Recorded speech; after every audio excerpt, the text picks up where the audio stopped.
لوگوں کے پاس وہ طاقت نہیں جو حضرت ارشد مدنی کو سنبھال سکتے۔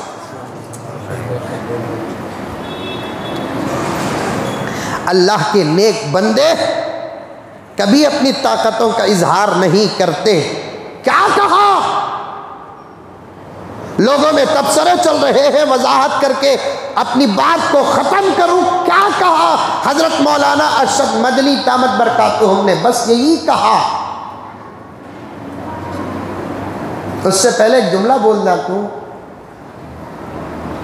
خاص طور پر 8 سال سے، عام طور پر اس سے پہلے موجودہ حکومت اور پارٹی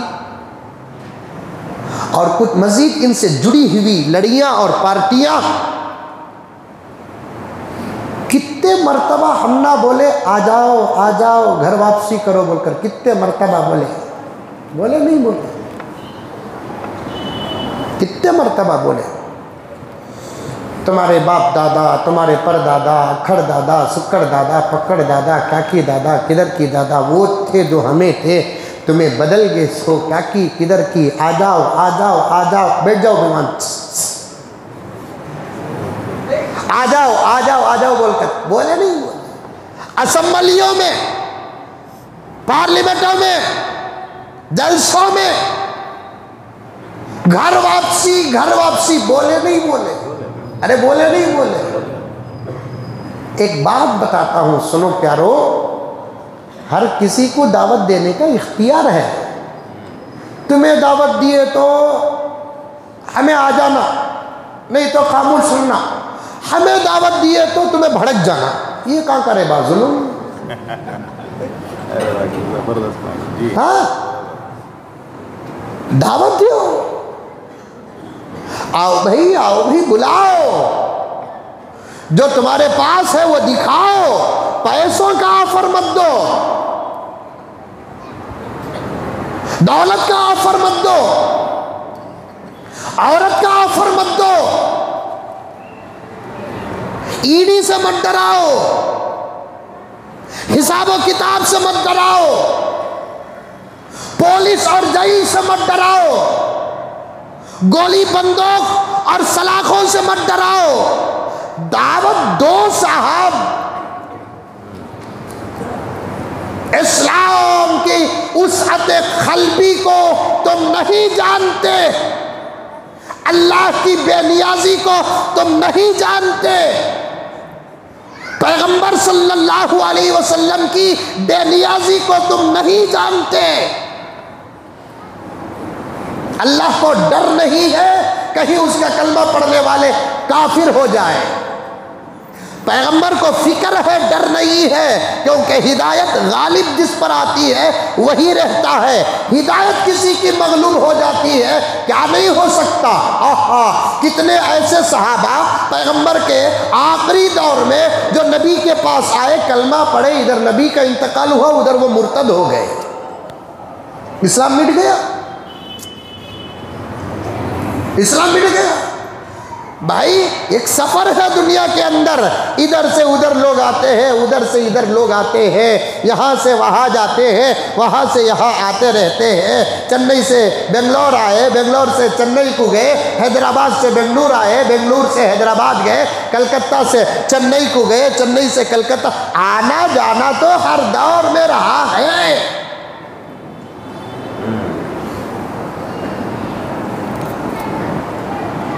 دعوت دو، جو تمہارے پاس اچھی چیزیں ہیں وہ بتاؤ، پاورفل چیزیں جو ہے وہ بتاؤ، ایسی کوئی چیز بتاؤ جس کے سامنے اس انسان کی عقل جھک جائے، بتاؤ۔ دھرم کی کوئی ایسی بات بتاؤ جس سے ایک انسان مجبور ہو کر ماننے کے لیے مجبور ہو جائے، بتاؤ صاحب، ہے تو بتاؤ۔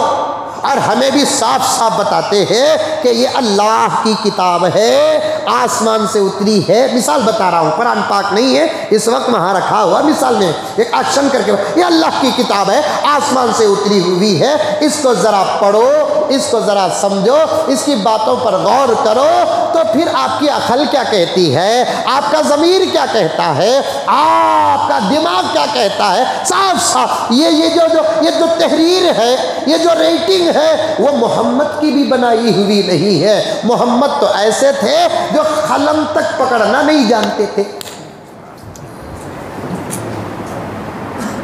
عام طور پر امت میں اگر کوئی قلم نہ پکڑے تو اسے جاہل کہتے ہیں، لیکن میرا نبی وہ ہے قلم تک پکڑنا نہیں۔ وَلَا تَخُطُّهُ بِيَمِينِكَ، کبھی آپ نے ہاتھ سے لکھا تک نہیں ہے، لکھا پڑھا لکھنا تک نہیں جانتے۔ میں کئی سال پہلے کہا تھا، اکرم صاحب یاد ہوگا کہ پیغمبر لکھنا پڑھنا نہیں جانتے تھے، جبکہ عرب میں اپنے بچوں کو لکھانا پڑھانے کا ایک مزاج تھا۔ حضرت امیر معاویہ رضی اللہ تعالی عنہ کے والد حضرت ابو سفیان اسلام سے پہلے بیٹے کے پیدا ہونے کے بعد ان کو بہترین قسم کی تعلیم دی، اچھا لکھنا پڑھنا سکھایا ان کو۔ نبی کا دور تھا، کچھ سالوں کا فرق تھا، کئی صحابہ نبی کے 1 سال پہلے، 1 سال بعد، 2 سال پہلے، 2 سال بعد نبی کے آگے پیچھے پیدا ہوئے، لیکن انہوں نے پڑھائی کی اس زمانے میں جو تعلیم تھی، انہوں نے قلم پکڑا، لکھنا پڑھنا جانا۔ عجیب بات ہے، عبد المطلب جتنا نبی کو چاہتے تھے اس وقت اور اس سے پہلے اور اس کے بعد کوئی دادا اپنے پوتے کو اتنا نہیں چاہا۔ حضرت ابو طالب جو چچا تھے، جو اپنے بھتیجے کو جتنا پیار کیا، جتنی فکر کی، جتنا اچھا کھلانے کا انتظام کیا، خود کے جو بیٹھے تھے حضرت جعفر اور حضرت علی، رب کعبہ کی قسم حضرت ابو طالب اپنے 2 بیٹوں کی اتنی فکر نہیں کرتے تھے جتنی فکر پیارے آقا عبداللہ کے بیٹے محمد الرسول اللہ کی فکر کرتے تھے۔ کھانے میں مقدم محمد ہے، کپڑوں میں مقدم محمد ہے، محبت میں مقدم محمد ہے، پیار میں مقدم محمد ہے، سفر میں مقدم محمد ہے، گھوڑے میں بانٹنا چاہتے، اونٹ میں بانٹنا چاہتے تو مقدم محمد ہے۔ اپنے لال جعفر کی وہ فکر نہیں، اپنے لال علی کی وہ فکر نہیں، محمد الرسول اللہ کی فکر ہے۔ اتنی محبت پیغمبر سے، اتنی محبت پیغمبر سے۔ ابو طالب کا دھرم الگ ہے، محمد کا مذہب الگ ہے، لیکن جب پیارے آقا صلی اللہ علیہ وسلم 40 سال میں اعلان نبوت فرمایا، 40 سال کے بعد توحید کا پیغام دیا، دعوت دی، ابو طالب آئے تو نہیں لیکن اپنے بھتیجے کے خاطر اختلاف بھی نہیں کیا۔